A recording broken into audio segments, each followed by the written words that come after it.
আর আল্লাহ পাক বলেছেন, হে আদম সন্তান, আমার ইবাদতের জন্য সময় বের করো। আমি তোমাকে দুইটা জিনিস দিব। এক নাম্বার, তোমার হাতকে আমি সচ্ছলতা দিয়ে ভরে দিব। আর দুই নাম্বার, তোমার সমস্ত অভাব আমি দূর করে দেব। যে ব্যক্তি আল্লাহর জন্য সময় দেয়, আল্লাহর জন্য বাঁচে, আল্লাহর জন্য মরে, সব কাজ আল্লাহর সন্তুষ্টির জন্য করে, দেখবেন ও মনের মধ্যে শান্তি আছে। হয়তোবা তার 5তলা 10তলা বাড়ি নাই, BMW নাই, সুজুকি জিক্সার নাই, তারপরে দেখবেন সে অনেক শান্তিতে আছে, কারণ তার মনের মধ্যে একটা প্রশান্তি কাজ করে।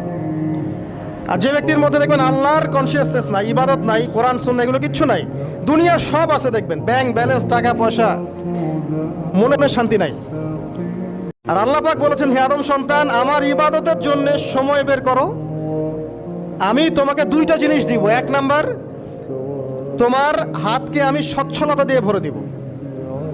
আর দুই নাম্বার,